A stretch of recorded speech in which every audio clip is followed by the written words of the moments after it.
my respects to elders, past, present, and emerging. Every week, we dive into the lives, challenges, and triumphs of women from all four corners of the globe. We're here to inspire, enlighten, and connect, sharing stories that uplift and empower.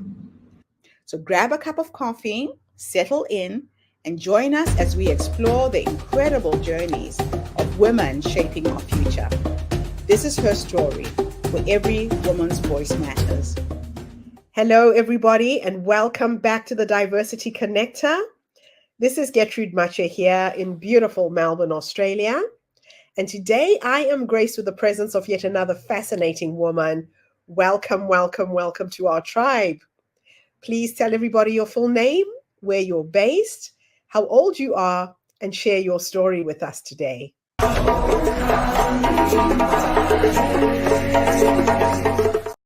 Hi, my name is Hadassah Tate, and I am 37 years old here in San Diego, California.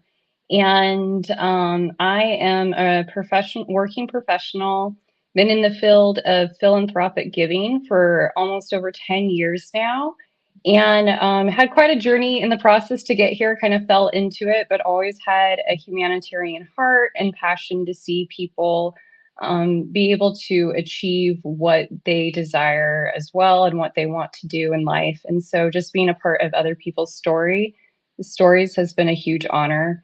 And so I'm happy to be on here today. My own story is a lot of back and forth and a lot of different turns along the way that I was not expecting, but I'm grateful nonetheless. My story really starts as a young kid, that oldest of three kids. My mom was diagnosed with cancer when I was young, and quite quickly I became the little woman of the house. She passed away when I was only 17 years old, and so I had a lot of responsibility from a young age. And that just kind of carried on into my adulthood, and my passions and what I wanted to do in life was genuinely help people and also give grace to everyone, because everybody has a story that we can totally be unaware of at the end of the day. And just coming from my own situation, I had people that would be short with me because I was what looked like a teenage mom, actually. And I would have a lot of people judging me for that while I was watching my brothers, not knowing that my mom was sick, or by that point she had passed away. And so I always had a lot of kind of weird glances and looks at me. And I just wanted to give other people that grace that I hadn't seen as a child, but also knowing that there were so many people in hard situations. And so I worked for a nonprofit out of college, and was with them for about 10 years. Met the man that I thought was the love of my life, was also with him for 10 years, and turned out, short of it, he was very narcissistic and manipulative throughout our relationship. And I was very naive and very trusting. And so just 2 years ago, actually, escaped kind of a dangerous situation there with my marriage, and came back from living abroad overseas, working for the nonprofit, and now back in the States, and eager to connect with others to help them tell their stories, and to help them as well just establish who they are, their skill sets, and that every little piece along your journey is for a reason. As much as I know that sounds cliche, I look back over even the hardship of my mother's sickness, and just see how that taught me such responsibility from a young age, and being able to multitask with like deadlines and different things going on. It got me ready for the fast-paced work of philanthropic endeavors, and just knowing how to have compassion and how to tell a story effectively, and to always be that listening ear for individuals. It really did help and grow to who I am today. So I'm very thankful again to be here and for just the lessons that I've learned along the way. Your formative years must have shaped who you are. You know, losing your mom at such an early age and stepping into that role as the little mother, really, for your family. What do you think that has done for you professionally and emotionally? Yes, professionally, I think honestly it did teach me a lot, like I said, responsibility, and just learning how to kind of roll with the punches. In my office, I have a sign that says, "Blessed are the flexible, for they shall not break." And that's just how it is in life and in professional settings. You might be focused on one project and you're like so close to getting it done, and then they're like, actually, we're going to pivot, we're going to take a different turn. That's not a trend anymore in the workplace. We're not seeing that.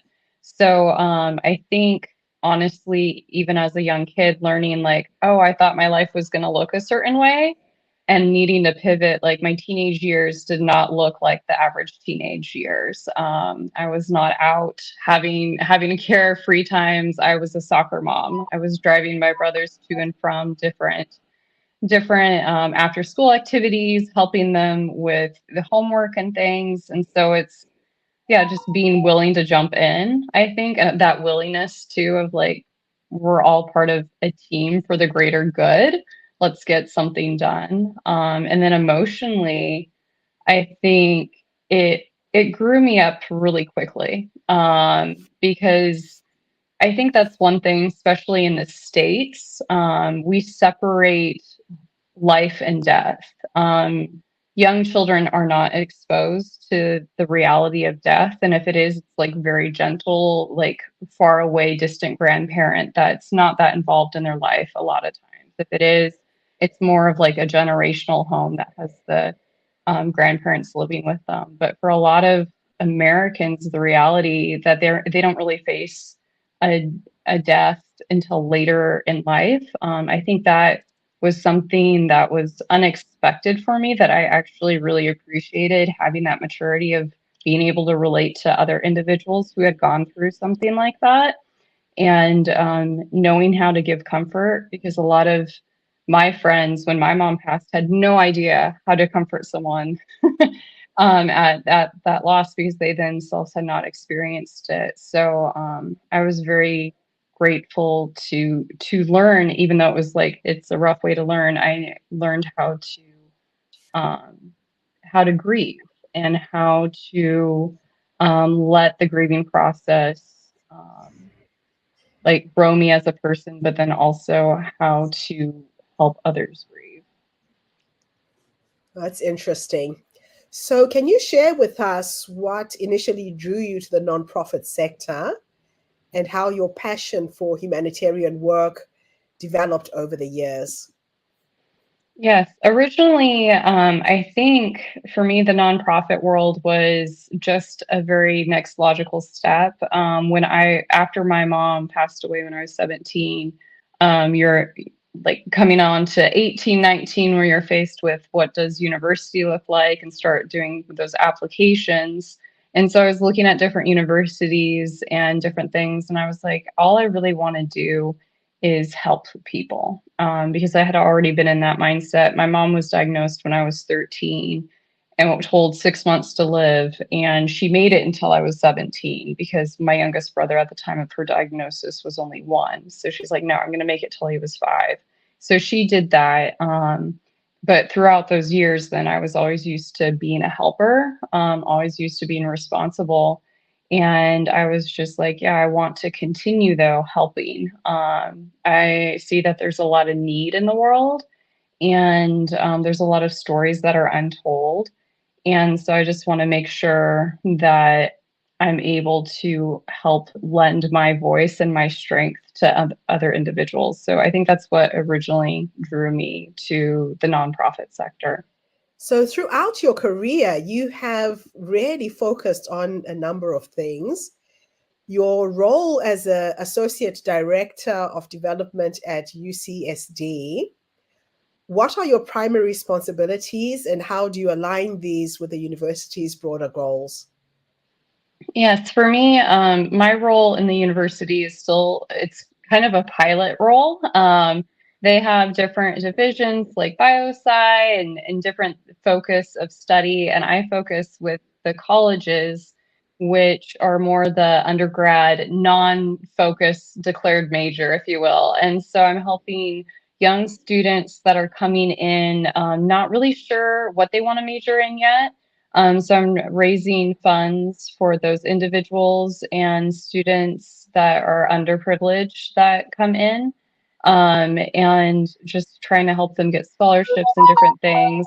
So I meet with a lot of alumni that have philanthropic interest, to continue giving to their university and helping students that were once like themselves. And so it's been really cool to see those stories come full circle.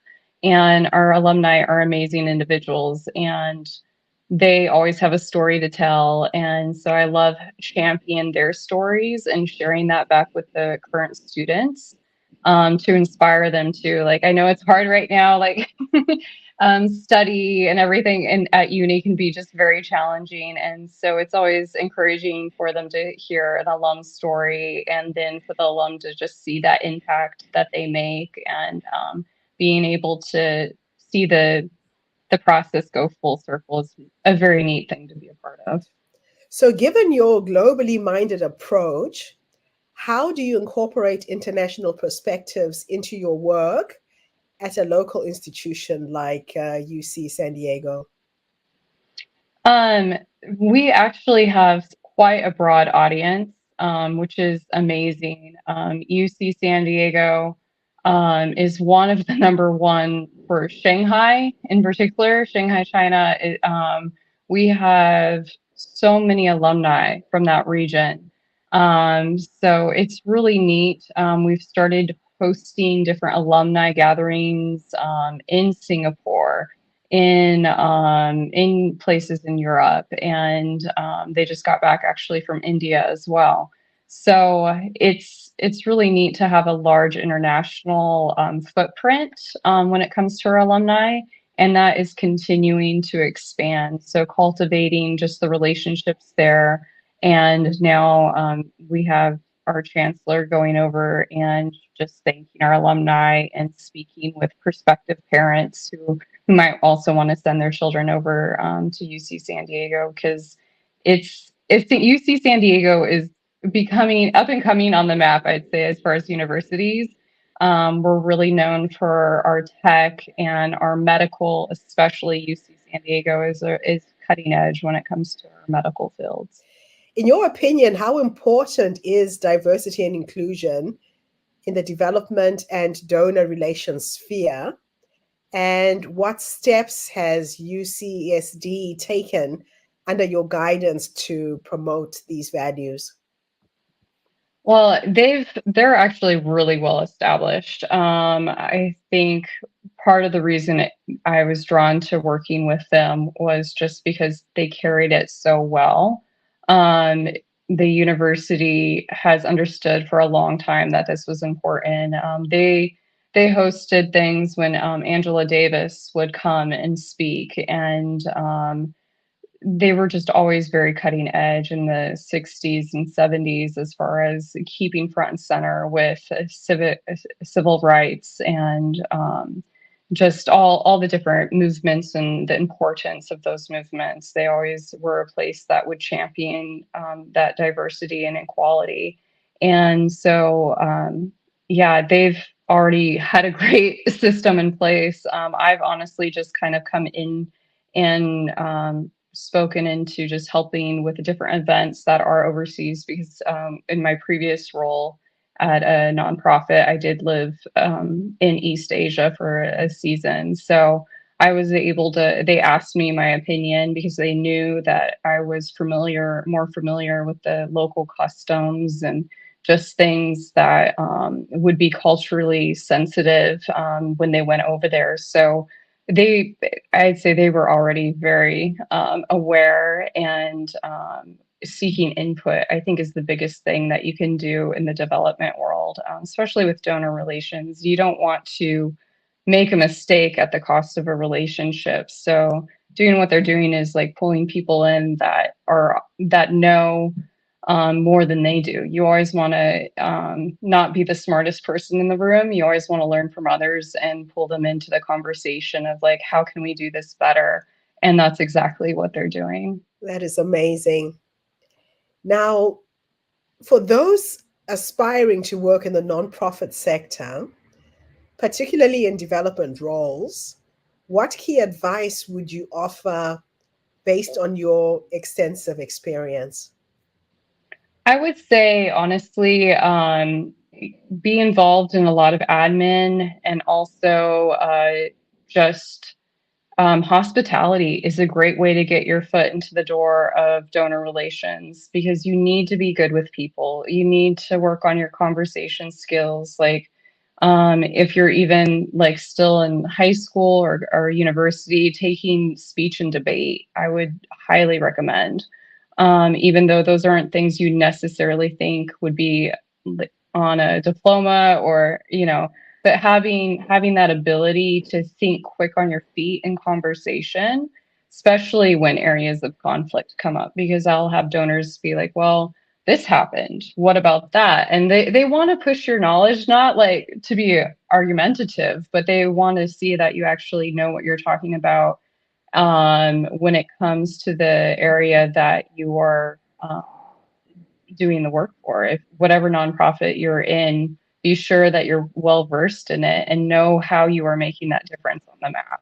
But besides also knowing the numbers, I think it's also important to know the personal story and really make that your driving force. Like, we could fundraise for a project, but if we don't have a heart connection with that project, the donor or the individual that we're speaking to about it is going to feel that right away and feel it as insincere. So make sure whatever you're doing in development that you yourself are passionate about. It makes the job 10 times easier, because it is almost very similar to a sales role. And if you're not able to like sell it to yourself, the donor's going to know that. That's interesting. So, what are some of the most significant challenges that you faced in the nonprofit sector, and how have you overcome them? I think honestly, it's just the change in climate of the economic climate has been something that's been really challenging in the last few years. Everything with COVID and going from meeting in person to a lot of digital and Zoom meetings, and trying to come off still just as sincere via camera, or even on the telephone. I think that has been a challenge because you can't read the body language as well. You don't know if someone's really comfortable with what you're saying. So learning how to advance and to do philanthropic well on a digital scale is a challenge, and something that I'm still learning how to do well.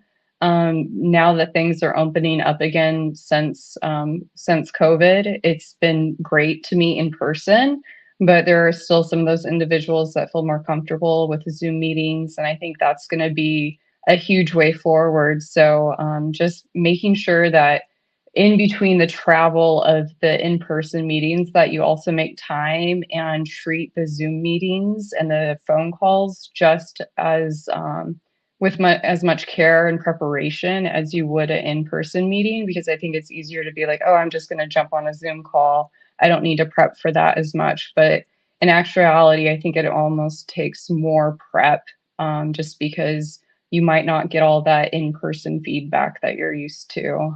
So just being extra sensitive on those calls and being just as prepared and just as sincere too, and maybe even expressing things a little bit bigger than you would in person, so that they can actually feel your enthusiasm or excitement or your sincerity on the other side of the call. Yeah, it is interesting what COVID has created with us having to interact like this, but it does break barriers. I mean, you and I are talking, you're on the other side of the world, and we're Yes. able to have this conversation. And just coming across with that authenticity, as you're saying, is what's really important. It's the energy that you're putting out when you're on a Zoom call or on an online call.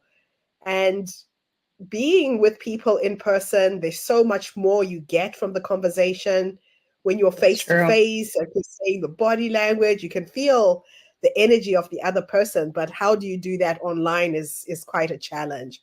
It's So it's true. really Yeah. awesome to pick that up. Looking ahead, or let's actually go back a sec, and let me take you to the younger you, the young woman who ventured into the nonprofit world.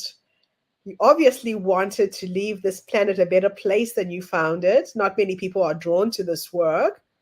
If you could go back and give yourself 3 pieces of advice, just in case there's a young person who's listening to this podcast, is thinking about doing the same thing, what 3 nuggets of wisdom would you give based on what life has taught you up to this point? I mean, without sounding overly generic, be kinder. Kindness is huge. And I mean, in this world, we're always taught like, oh, you need to hustle, you need to push and shove and pull and fight your way to the top.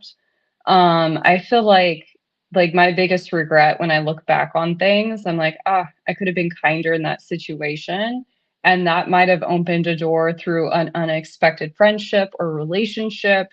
And not to say that you need to be a doormat with people. Yes, you need boundaries and you need to respect yourself for sure and set those things. But I'm just even talking in like personal interactions with like the IT guy that comes in to fix your computer so you can get on the Zoom call that you're dreading to get on or whatever it may be. I just feel like when I look back and those key moments that I like cringe about, I'm like, oh, I could have handled that with a little more kindness. And I know that doesn't sound like, oh, that's something as professional, but it really does carry over because our actions. We never know who's watching and we never know who we're speaking to. I've had great opportunities even through meeting individuals that were my Uber driver, like a potential donor. I had no idea. You would never think, oh, yeah, my Uber driver is going to be someone that can give, a multi-$1,000 gift or whatever it is. But in conversation, it turns out they were connected to my organization, and I was able to make a gentle ask at the end of the ride because they were just doing it for funsies. They're like, I'm retired, I'm bored, this is what I do. And so it's like you never know who you're going to be in the presence of. You never know what connection that they're going to open the door for or who you're going to impress. And so it's not like doing it out of like, oh, I can get ahead. But again, it's doing it from a place of sincerity. And at the end of the day, you'll feel better about yourself too. And I think in this field, it's really easy to get competitive, especially with your colleagues, but just having kindness and working collaboratively in a field that can be predominantly competitive goes a long, long way. So now let me teleport you into the future. And we're going to go and visit the 90-year-old you. You're sitting on your rocking chair, surrounded by your children, your dogs, your cats.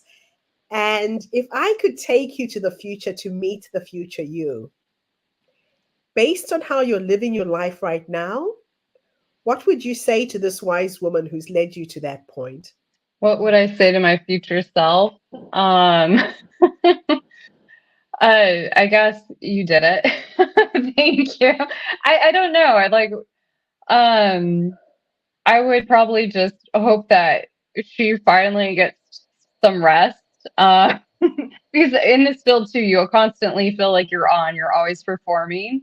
But it should come from a place of flow, of not having to like just keep pouring out, but it's just a natural state of give and take. And so that while you're giving out, you're also taking for yourself. And so I'd hope that I would see my 90-year-old self being very fulfilled, having accomplished and meeting a lot of individuals and just knowing that she did the best that she could. I always tease my siblings and I were like, yeah, on our tombstones, it's going to be, well, at least they tried. But like, Yeah. honestly, it's like, yeah, no, it's the trying, to do the best that we can and just being satisfied with that at the end of the day. I mean, when I was young, I had a mentor tell me like, strive for excellence, not perfection. And so I think that would be what I'd hope my 90-year-old self had done, was just continuing to push forward for excellence and not holding myself to a state of perfection. Again, just being flexible with what comes, what goes, and being willing to bend and break, but knowing that that doesn't truly like end me at the end of the day, that I can always just keep moving forward. So I yeah. love that. That is a beautiful way to end our interview. Thank you so much for coming online today. I have your Instagram handle scrolling at the bottom of the screen in case anybody wants to reach out to you. Thank you so much for the interview. Thank you. Thank you. Have a wonderful day. And thank you to everybody who's tuned in today. The Diversity Connector is bringing us people from all over the world, sharing their knowledge, their skills, empowering us with ideas. Tune in again tomorrow when I interview yet another amazing guest. In the meantime, have a fantastic day, morning, or evening, wherever you are in the world, and bye for now. Thank you for tuning into the Her Story Circle podcast. I hope today's story has inspired you to believe in the power of our stories and the difference you can make in the world when you use your voice. I'm Gertrude Mache, and it's been an honor to share this space with you, where voices from all walks of life come together to weave a rich tapestry of diverse perspectives. Don't forget to subscribe, rate, and review our podcast to help us share these stories with more listeners. Follow us on social media by looking for the Her Story Circle podcast for more updates. And join us tomorrow for another episode filled with courage, resilience, and empowerment. Remember, your story matters, and together we're building a stronger, more inclusive world. Until next time, keep making her story.